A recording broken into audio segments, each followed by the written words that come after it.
সকলকে স্বাগত জানানোর মাধ্যমে আজকের আলোচনা শুরু করছি। আপনারা যারা আজকের আলোচনায় অংশ নিয়েছেন, আপনারা আগামীকাল এবং পরশু দিনের আলোচনায় অংশ নেবেন ইনশাআল্লাহ। আমাদের সামনে বেশ দীর্ঘ আলোচনা রয়েছে। আমি মূলত আজকে যা আলোচনা করব এক ঝলকে তা সংক্ষেপে সবাইকে জানিয়ে দিতে চাই। আমি সাধারণত উচ্চাকাঙ্ক্ষা নিয়ে শুরু করি যে নির্দিষ্ট একটি লক্ষ্যমাত্রায় আলোচনা শেষ করব, তবে সময় ফুরিয়ে যাওয়ায় কখনোই সে পর্যন্ত পৌঁছতে পারি না।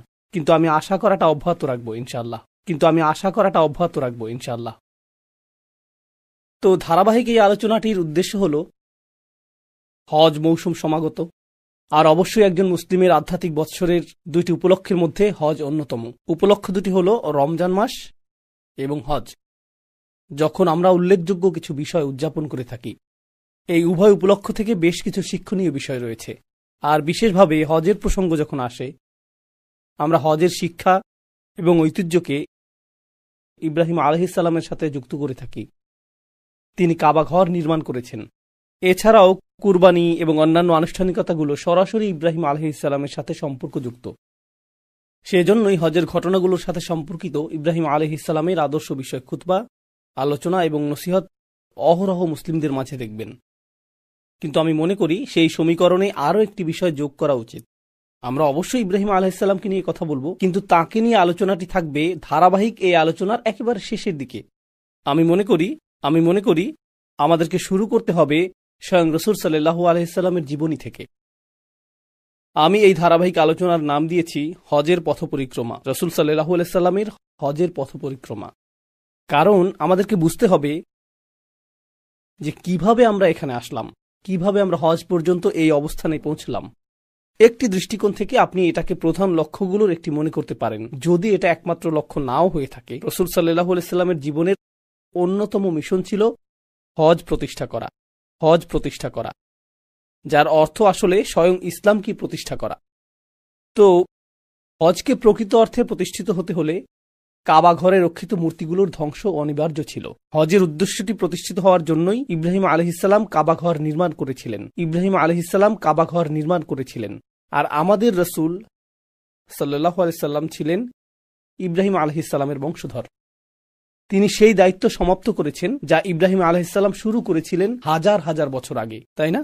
এক দৃষ্টিকোণ থেকে ইব্রাহিম আলাইহিস সালামের উদ্দেশ্যটি মূলত তাঁর উদ্দেশ্য ছিল, কারণ ইব্রাহিম আলাইহিস সালাম একটি দোয়া করেছিলেন যে মানুষ যাতে পৃথিবীর সকল প্রান্ত থেকে এই ঘরে ছুটে আসে, মিন কুল্লি ফাজ্জিন আমিক, অর্থাৎ সকল বাঁক এবং মোড় থেকে, প্রত্যেক রাস্তার প্রান্ত থেকে মানুষেরা এখানে আসবে। কিন্তু হাজার হাজার বছর ধরে সেটা ঘটেনি। ইব্রাহিম আলাইহিস সালাম সেই ঘরটি নির্মাণ করেছিলেন, আর এই ঘরটি কেবলমাত্র আল্লাহর উপাসনার জন্য নির্ধারিত ছিল না হাজার হাজার বছর ধরে, সম্ভবত 4000 বছরের বেশি সময় ধরে। প্রকৃতপক্ষে আপনি যদি রাসূল সাল্লাল্লাহু আলাইহি সাল্লামের সময় জন্মগ্রহণ করতেন, আপনি এক আল্লাহর উপাসনার স্থান হিসেবে কাবাকে বিবেচনা করতে পারতেন না। আপনার কাছে এটাকে মন্দিরের মতো মনে হতো, যেখানে অনেকগুলো মূর্তি ছিল। এটি ছিল বহুধর্মীয় একটি মন্দির। এর অর্থ সেখানে বিভিন্ন ধর্মের সমাগম ঘটেছিল। কেউ লাতে বিশ্বাস করত, কেউ মানাতে বিশ্বাস করত, কেউ উজ্জায় বিশ্বাস করত, কেউ অন্য মূর্তিতে বিশ্বাস করত। যেই সকল মূর্তিতেই তারা বিশ্বাস করত, এটা ছিল এই সবগুলো মূর্তির স্থান। তাদের কিছু একক এবং অভিন্ন আচার অনুষ্ঠান ছিল। এছাড়া ভিন্ন আরও কিছু কিছু আনুষ্ঠানিকতা তাদের প্রত্যেক দল স্বতন্ত্রভাবে পালন করত। এটা ছিল বহুমাত্রিক ধার্মিকতার সমাজ। আমেরিকাতে এমন অল্প কিছু বিমানবন্দর রয়েছে, ইংল্যান্ডেও 1-2টি বিমানবন্দর দেখেছি যেখানে বহু ধর্মীয় প্রার্থনা কক্ষ রয়েছে। সেখানে থাকে কোরআন, বাইবেল, তাওরাত, হিন্দুদের বেদ। তাকের মধ্যে এই সবগুলো ধর্মগ্রন্থ পাশাপাশি থাকে। দেয়ালগুলোতে তারা কিছুই ঝুলায় না, সেগুলো ফাঁকা থাকে। তো আপনি হয়তো নামাজ পড়ছেন, তখনই অন্য কেউ যিশুর কাছে প্রার্থনা করছে, অন্য কেউ হয়তো সেন্ট নিকোলাসের কাছে প্রার্থনা করছে, আর অন্য কেউ হয়তো তার হিন্দু দেবতাকে ডাকছে, অথবা একাধিক দেবতাকে ডাকছে। সবকিছু একই কক্ষে, একই সময়ে। কাবার অবস্থাও এরকম হয়ে গিয়েছিল, আর অনেক অনেক শতাব্দী ধরে এটা এভাবেই ছিল, রাসূল সাল্লাল্লাহু আলাইহি সাল্লামের আবির্ভাবের পূর্ব পর্যন্ত। তো আমার সামনে অনেকগুলো উদ্দেশ্য রয়েছে। প্রথম উদ্দেশ্যটি হলো, বিশেষত আমি যখনই আগে আপনাদের এই মসজিদে এসেছি, সিরাতের কোনো একটা অংশ নিয়ে কথা বলেছি। তো আমি সেই ধারাবাহিকতায় অব্যাহত রাখব, এবং এতে 10 মিনিটের মতো সময় লাগতে পারে। কিন্তু আমি আসলে বিস্তারিত যে বিষয়ে কথা বলতে চাই তা হলো রাসূল সাল্লাল্লাহু আলাইহি সাল্লামের মিশনের শেষের 3 থেকে 5 বছর সময়কাল। আমরা এই অংশটিকে কাছ থেকে পর্যবেক্ষণ করব এবং নির্দিষ্ট একটি সূরাও লক্ষ্য করব যা সেই সময়ে রাসূল সাল্লাল্লাহু আলাইহি সাল্লামের উদ্দেশ্যের প্রতি গুরুত্বারোপ করেছে। সেই ইতিহাস পর্যবেক্ষণ করাটা আসলেই প্রয়োজনীয়। অন্য একটি কারণে, যা আমি 30 মিনিট পরে ব্যাখ্যা করব, আর তা হল কোরআন কিভাবে ইতিহাসকে লিপিবদ্ধ করেছে। কোরআন অনেক কিছু করেছে, এর মধ্যে একটি কাজ হলো এটা ইতিহাসকে লিপিবদ্ধ করেছে। তো আমরা প্রায় 30 মিনিট পরে সেটা আলোচনা করব। কিন্তু তার আগে আমি শুরু করতে চাই সেই প্রেক্ষাপটটি নিয়ে যেই অবস্থায় রাসূল সাল্লাল্লাহু আলাইহি ওয়াসাল্লামের উপর ওহী নাজিল হয়েছিল। আমরা সকলে জানি যে 40 বছর বয়সে তার উপর ওহী নাজিল হয়, আর প্রাথমিক মাক্কি যুগে তিনি কুরাইশদের মাঝে এই বাণী প্রচার করেছেন। আর এখানে একটা বিষয় যা অনেকেরই অজানা, তা হল সাধারণ মানুষেরা রাসূল সাল্লাল্লাহু আলাইহি ওয়াসাল্লামের মূল প্রতিপক্ষ ছিল না। মধ্যবিত্ত এবং নিম্ন মধ্যবিত্ত শ্রেণী প্রতিপক্ষ ছিল না। রাসূল সাল্লাল্লাহু আলাইহি ওয়াসাল্লামের প্রতিপক্ষ ছিল রাজনৈতিক শ্রেণী এবং উচ্চবিত্তের সামাজিক এবং অর্থনৈতিক শ্রেণী। সেই সময়কার বিলিয়নিয়ার, মাল্টিবিলিয়নিয়ার এবং রাজনীতিবিদরা ছিল রাসূল সাল্লাল্লাহু আলাইহি ওয়াসাল্লামের মূল প্রতিপক্ষ। তো এমনকি মুসলিম হিসেবে ছোট থেকেই আপনি কিছু নাম শুনেছেন, যেমন আবু লাহাব, আবু জেহেল, উতবা ইবনে রাবিয়া।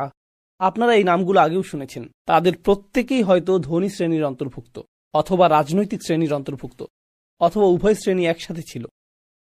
এখানে অর্থ এবং ক্ষমতার মধ্যকার সম্পর্ক নিয়ে সংক্ষেপে কিছু কথা বলা জরুরি, কারণ তাদের কেউ কেউ ছিল ক্ষমতাসীন এবং কারো কারো প্রচুর সম্পদ ছিল। আর এই দুইটি বিষয়, অর্থ এবং ক্ষমতা, সর্বদাই একে অপরকে সঙ্গ দিয়েছে, যদিও তারা সর্বদা একই হাতে থাকে না।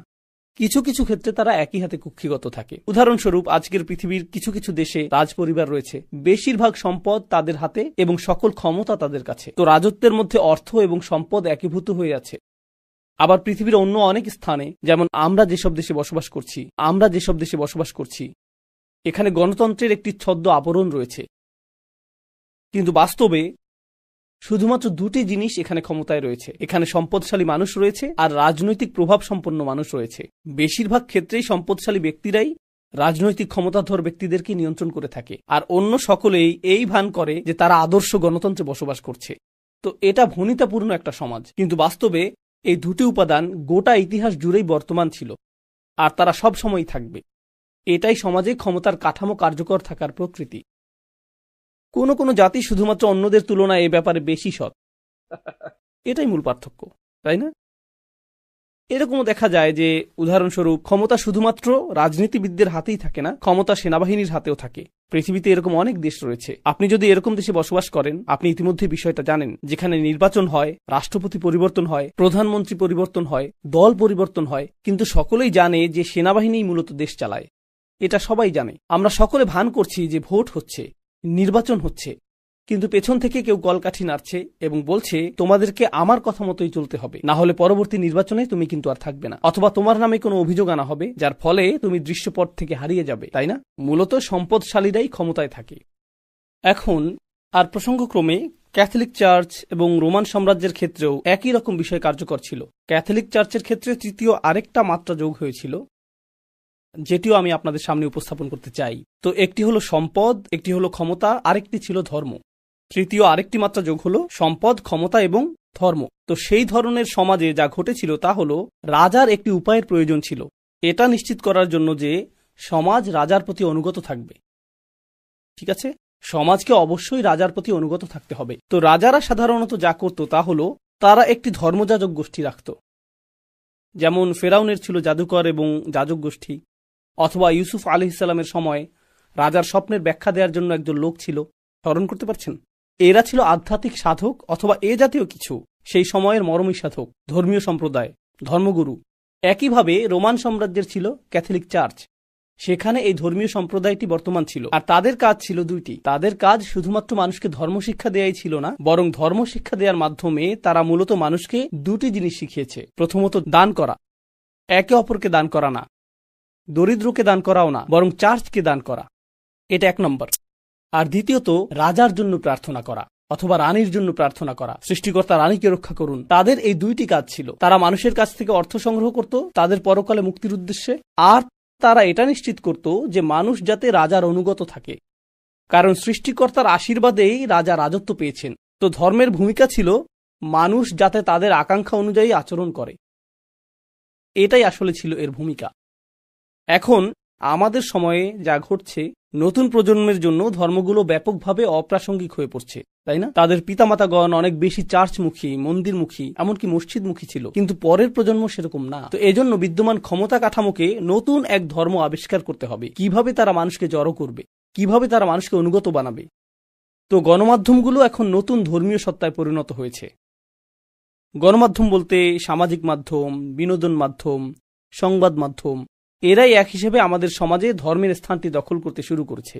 তো আগে ছিল ধর্মীয় কাঠামো, যা মানুষের মনে প্রতিনিয়ত বিশেষ ধরনের বার্তা পৌঁছে দিত, কিন্তু এখন গণমাধ্যমগুলোই মানুষের মাঝে বিশেষ ধরনের বার্তা ছড়িয়ে দিচ্ছে। এই আলোচনা অন্য আরেক সময় করা যাবে। আসুন আমরা রাসূল সাল্লাল্লাহু আলাইহি ওয়াসাল্লামের সিরাতে ফিরে যাই, যেখান থেকে আলোচনাটির সূচনা হয়েছিল। রাসূল সাল্লাল্লাহু আলাইহি ওয়াসাল্লাম যখন তার বাণীটি লা ইলাহা ইল্লাল্লাহ প্রথম ঘোষণা করলেন, এটা ছিল বড় একটা ধর্মীয় সমস্যা। প্রথমত, কারণ আপনি যদি বলেন যে সৃষ্টিকর্তা মাত্র একজন, কাবা ঘরের মধ্যে অবস্থিত তাদের বিচিত্র রকমের সব ধর্মগুলো, এগুলো সবগুলোই বাতিল হয়ে যাবে। এগুলো কোনোটাই একত্ববাদের ধারণার সাথে একত্রে অবস্থান করতে পারে না। এই ধর্মগুলোর প্রত্যেকটি এই জাতীয় অন্য ধর্মগুলোর সাথে একত্রে অবস্থান করতে পারে। তোমার যা ইচ্ছা বিশ্বাস করতে পারো, তোমার যা ইচ্ছা বিশ্বাস করতে পারো, তোমার মূর্তিটা এখানে রাখতে পারো, তোমারটাও এখানে রাখতে পারো। কিন্তু রাসূল সাল্লাল্লাহু আলাইহি ওয়াসাল্লাম এমন কিছু নিয়ে আসলেন যা মূর্তিকেই স্বীকার করে না। এটা সৃষ্টিকর্তার বিষয়ে কোনো ছাড় দেয় না। সৃষ্টিকর্তা শুধুমাত্র একজন, আর তিনি প্রথম থেকেই দাবি করেছেন যে এই ঘরটি কখনোই মন্দিরে পরিণত হওয়ার কথা ছিল না। এটা নির্মাণ করেছিলেন ইব্রাহিম আলাইহিস সালাম একমাত্র সৃষ্টিকর্তার উপাসনার জন্য। তোমরা মূলত এই মসজিদের পবিত্রতা নষ্ট করেছ। তো এখানে একটি বড় ধর্মীয় সমস্যা দেখা দিল। এছাড়া রাজনৈতিক একটা সমস্যাও ছিল। রাজনৈতিক সমস্যাটা হলো, ইসলাম এসে এরকম কথা বলছে যে আমরা সকলে আদম আলাইহিস সালামের সন্তান, আর আদম আলাইহিস সালামের সকল সন্তানই সম্মানিত। আমরা যদি সকলেই আদম আলাইহিস সালামের সন্তান হই, এর অর্থ আক্ষরিকভাবেই আমরা সকলে জন্মগতভাবে সমান।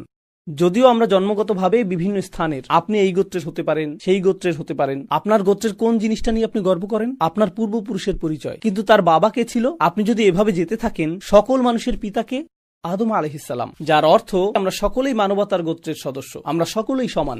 বুঝতে পারছেন? তো গোত্রীয় শ্রেষ্ঠত্ব সাংঘাতিক এক সমস্যা হয়ে দাঁড়িয়েছিল। যদি সকল মানুষ সমান হয়, আপনি কোন গোত্রের সেই বিবেচনায় শ্রেষ্ঠত্বের দাবি করতে পারেন না। সকলের মৌলিক অধিকারগুলো সমান।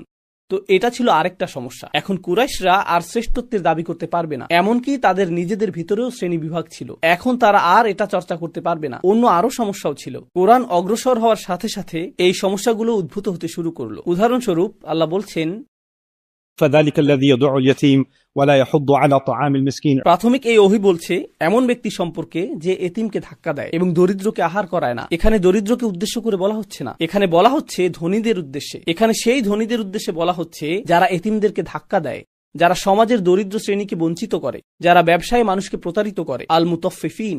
কোরআন অর্থনৈতিক দুর্নীতির সমালোচনা করেছে, যা দরিদ্রদের দ্বারা করা সম্ভব না। দরিদ্রদের কাছে তো দুর্নীতিগ্রস্ত হওয়ার জন্য যথেষ্ট সম্পদই থাকে না। কোরআন সমাজের অত্যাধিক ধনী শ্রেণীর সমালোচনা করেছে। আর প্রসঙ্গক্রমে আপনি যখন ধনী শ্রেণীকে রাগান্বিত করেন, তারা নীরবে এটা সহ্য করে না। সরকারের সাথে তাদের সরাসরি সংযোগ রয়েছে। তো ধনী শ্রেণী তাদের অভিযোগ কর্তৃপক্ষকে প্রদান করে, আর কর্তৃপক্ষ বলে আমরা ব্যবস্থা গ্রহণ করছি, আমরা তার পেছনে কিছু গুন্ডা লেলিয়ে দেব, তাকে রাস্তার মাঝে ধোলাই করা হবে, চিন্তা করবেন না, আপনার নাম কলঙ্কিত হবে না, আপনি এর বাইরে থাকুন, আপনার পক্ষ থেকে আমরাই ব্যবস্থা গ্রহণ করছি। এটা হলো পরোক্ষ উপায়ে কাজ সমাধা করার একটি উপায়। তো অর্থ, ধর্ম, ক্ষমতা এগুলো একটি অপরটির সাথে জড়িত। কুরআন আসলো এবং এটা এই সবগুলোকেই ছিন্ন ভিন্ন করা শুরু করলো। এমন কিছু বিষয় রয়েছে যা ঐতিহাসিক প্রেক্ষাপট থেকে আপনাকে উপলব্ধি করতে হবে, আর তা হলো কুরাইশরা কিছুদিন আগেই আমুল ফিল নামক একটি ঘটনা প্রত্যক্ষ করেছে। হস্তি বাহিনীর বিখ্যাত সেই ঘটনাটি। এর কারণ মক্কা নগরী আব্রাহার জন্য সমস্যার কারণ হয়ে দাঁড়ালো। ইয়েমেন থেকে আব্রাহা কেন মক্কা নগরীতে সমস্যা দেখতে পেল? কারণ কাবা ছিল একটি ধর্মীয় কেন্দ্র। তো অত্র এলাকার সকল গোত্র যখন তাদের ধর্মীয় শ্রদ্ধা প্রদর্শন করতে চাইত, তখন তারা কোথায় যেত? তারা কাবা ঘরে যেত। আর এই কারণেই কাবা ধর্মীয় পর্যটনেরও কেন্দ্রবিন্দুতে পরিণত হয়েছিল। এটাকে ধর্মীয় পর্যটন হিসেবেই উল্লেখ করলাম। তো প্রচুর মানুষ সেখানে আসতো, অবস্থান করত, উপাসনা করত। এর ফলে মক্কার আপ্যায়ন শিল্প, হোটেল শিল্প এগুলো সমৃদ্ধ হচ্ছিল। মক্কাবাসী বেশ ভালো অর্থ উপার্জন করছিল চারপাশ থেকে মানুষ আসার কারণে। আর আব্রাহা কাউকে তার শহরে আনতে পারছে না, কারণ কাবা ছিল ধর্মীয় কেন্দ্র। আর এখানে আরেকটা কারণ ছিল, আর তা হলো যেহেতু এটা ছিল ধর্মীয় কেন্দ্র, সকল বাণিজ্য কাফেলা কাবার পথ ধরে মক্কা হয়েই চলাচল করত। তো তারা ইয়েমেনে কেনাবেচা করত এরপর মক্কা হয়েই চলাচল করত। যে পণ্য তারা ইয়েমেনে ক্রয় করত সেগুলো সিরিয়ায় বিক্রি করত, তারপর তারা সিরিয়া থেকে আবার ক্রয় করত। প্রসঙ্গক্রমে সিরিয়া আবার ইউরোপের সাথে সম্পর্কযুক্ত ছিল, সেখানে ইউরোপীয় পণ্যও পাওয়া যেত। তারা এই পণ্য কিনত, মক্কার রাস্তা ধরে ইয়েমেনে যেত এবং ইয়েমেন থেকে শুরু করে গোটা আফ্রিকায় সেই পণ্য বিক্রি করত। তো আফ্রিকা ইউরোপের বাণিজ্য এই পথেই পরিচালিত হতো, যার কেন্দ্র ছিল মক্কা। আর এর পেছনে একমাত্র কারণ ছিল এটা যে সকল মূর্তিগুলো সেখানে ছিল, এটাই একমাত্র কারণ। তো যখন ইসলাম আসলো, কোরআন আসলো এবং রাসূল সাল্লাল্লাহু আলাইহি সাল্লাম বললেন আল্লাহ ছাড়া উপাসনার যোগ্য আর কোনো সৃষ্টিকর্তা নেই, এটা শুধু ধর্মীয় সমস্যাই ছিল না, অর্থনৈতিকভাবেও এটা ছিল সমস্যাজনক, আবার রাজনৈতিকভাবেও এটা সমস্যাজনক ছিল। কারণ আমরা যদি সকল মূর্তিগুলো ধ্বংস করে দেই, এই অঞ্চলের সকল গোত্রগুলো আমাদের শত্রুতে পরিণত হবে, তারা সকলে আমাদের ঘৃণা করবে, কারণ আমরা তাদের মূর্তিগুলোকে আক্রমণ করেছি।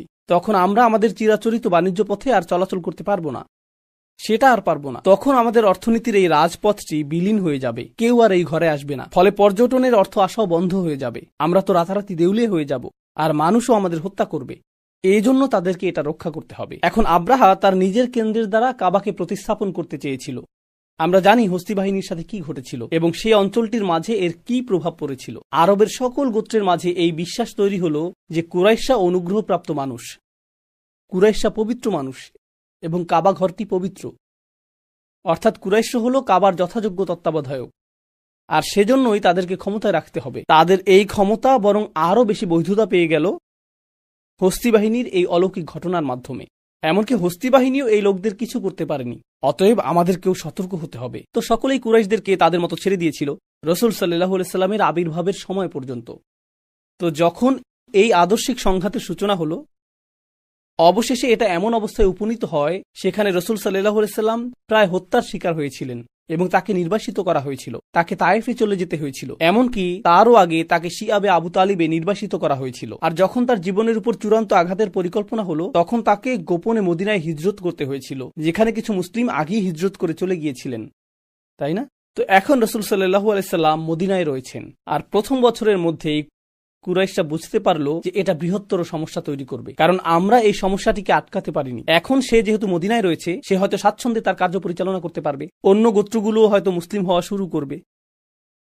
তো কুরাইশরা নিশ্চিত ছিল না যে আমরা কি এই নবীর বিরুদ্ধে, মুহাম্মাদের বিরুদ্ধে যুদ্ধ করব, তাকে এবং তার অনুসারীদেরকে হত্যা করব, মদিনা পর্যন্ত গিয়ে তাদেরকে হত্যা করব, অথবা তারা তো আর আমাদের জন্য সমস্যাজনক না, কারণ তারা দূরে চলে গিয়েছে, এটা এখন অন্য মানুষদের সমস্যা, আমাদের এটা নিয়ে চিন্তিত হওয়ার প্রয়োজন নেই। তো মক্কাবাসীদের দুই ধরনের মতামত ছিল, আমরা কি তাদের পেছনে তাড়া করব, নাকি আমরা তাদেরকে ছেড়ে দেব। আর তারা যদি ক্ষমতাশালী হয়েও যায় সেটাও ভালো, কারণ তারা তো আমাদেরই আত্মীয় স্বজন, সেক্ষেত্রে আমাদের নিজের লোকেরাই ক্ষমতাশালী হয়ে উঠবে।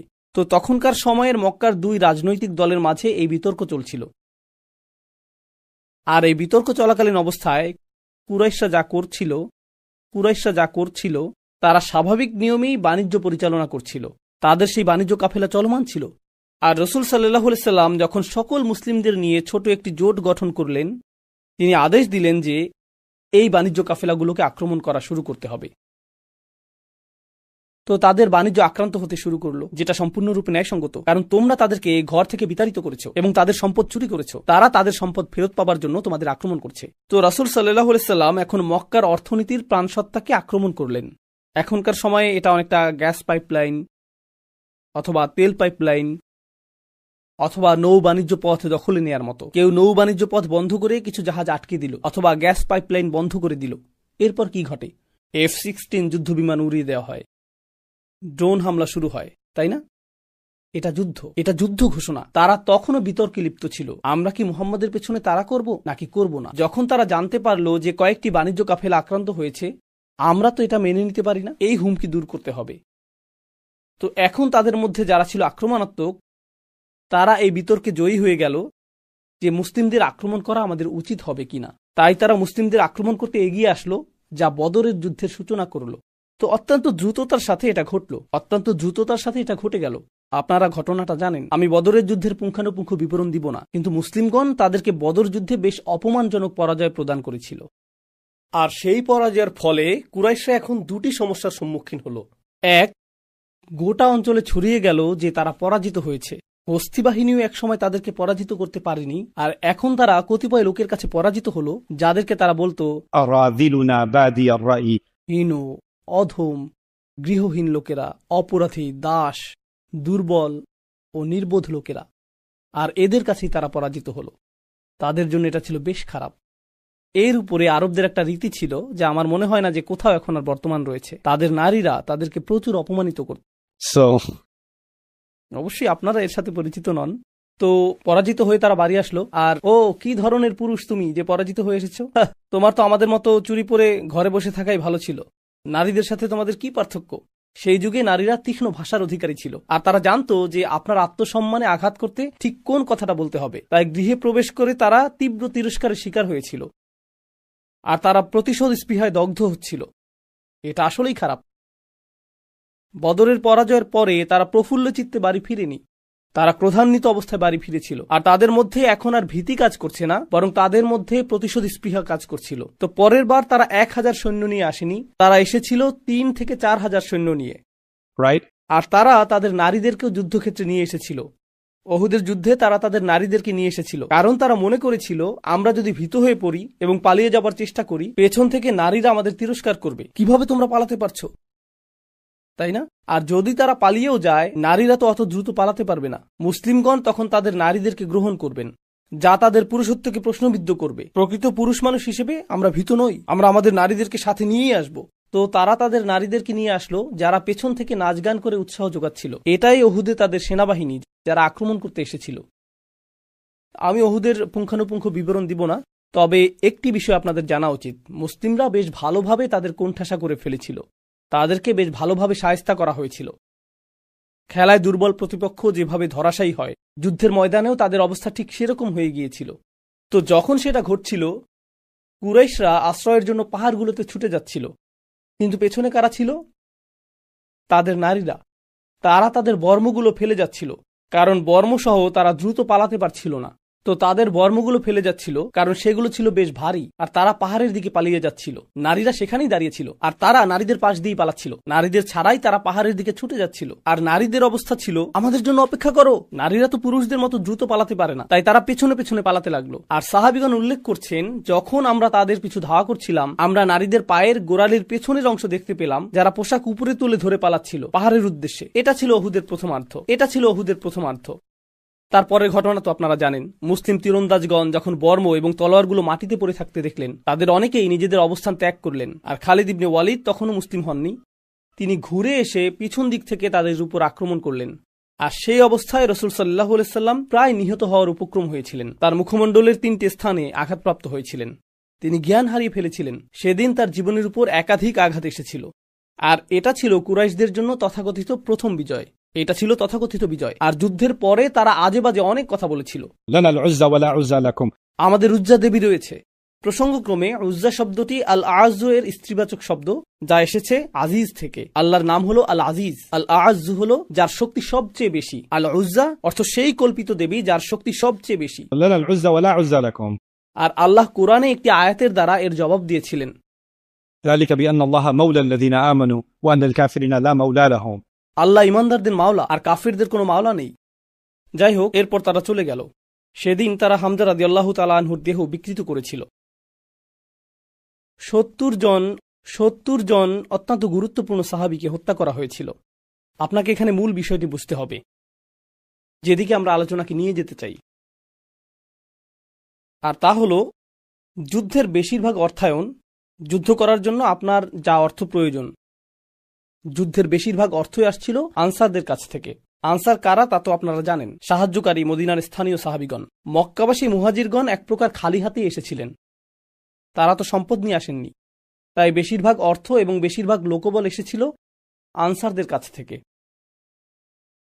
ওহুদে যখন আনসারদের মধ্য থেকে বেশ বড় সংখ্যক সাহাবী শহীদ হলেন, নিহত হওয়া প্রত্যেক ব্যক্তিই ছিলেন কোনো না কোনো পরিবারের প্রধান, আর প্রত্যেক পরিবারের প্রধানই ছিলেন তার পরিবারের জন্য আয়ের প্রধান উৎস, এবং আয়ের প্রধান উৎস সেই মুহাজিরদের জন্য যাদেরকে তারা আশ্রয় দিয়েছিলেন। তো উপার্জনকারী এবং অর্থসংস্থানকারী 70 জন মানুষ হঠাৎ করেই মারা গেলেন। আর পরিত্যক্ত বর্ম এবং তরবারিগুলো যা তারা রেখে গিয়েছিলেন, প্রতিটি বর্ম এবং প্রতিটি তরবারির মূল্য ছিল এ যুগে আপনার জন্য একটি বাড়ি ক্রয় করার মতো।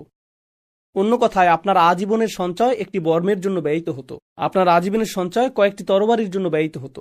তো কুরাইশরা যখন মুসলিমদের বর্ম এবং তরবারিগুলো নিয়ে গেল, মুসলিমগণ ব্যাপক পরিমাণে সম্পদ হারালেন এবং তারা তাদের অর্থসংস্থানকারীদের হারালেন একই সাথে। এটা ইতিমধ্যেই ছিল দারিদ্র্যপীড়িত একটি সমাজ। ويؤثرون على أنفسهم ولو كان بهم خصاصة কুরআন আমাদেরকে বলছে যে আনসারগণ, মদিনার স্থানীয় সাহাবিগণ, তারা মুহাজিরদেরকে নিজেদের উপরেও প্রাধান্য দিচ্ছিলেন, যদিও তারা নিজেরাই অনাহারে থাকতেন। উপরন্তু এখন অর্থসংস্থান বন্ধ হয়ে গেল, তো মুসলিমদের অবস্থা এখন আরও শোচনীয় হয়ে পড়ল। তারা গভীরভাবে আঘাতপ্রাপ্ত। من بعد ما أصابهم القرح আল্লাহ এভাবে বর্ণনা করেছেন, এমনকি গভীর আঘাত যখন তাদেরকে আহত করল।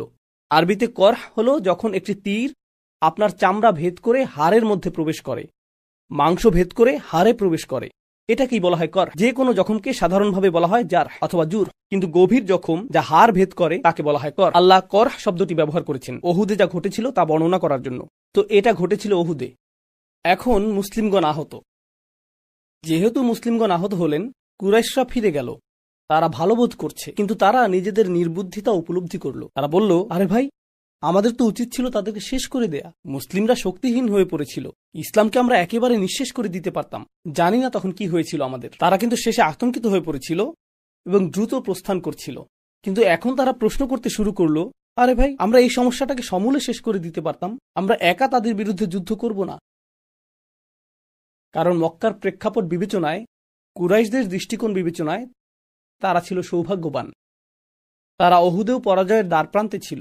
মুসলিমগণ শুধুমাত্র কৌশলগত একটি ভুল করেছিলেন, অন্যথায় এই যুদ্ধেও কাফেররা পরাজিত হয়েছিল। পুনরায় তারা একা রাসূল সাল্লাল্লাহু আলাইহি সাল্লামের মুখোমুখি হবার ঝুঁকি নিবে না। তো তারা কি করল?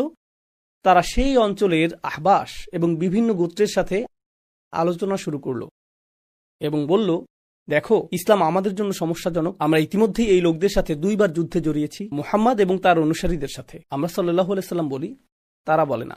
তো সে এবং তার অনুসারীরা আমাদের জন্য সমস্যা হয়ে দাঁড়িয়েছে, কিন্তু তারা শুধুমাত্র আমাদের সমস্যা হয়েই থাকবে না, তারা তোমাদের জন্যও সমস্যাজনক হয়ে দাঁড়াবে।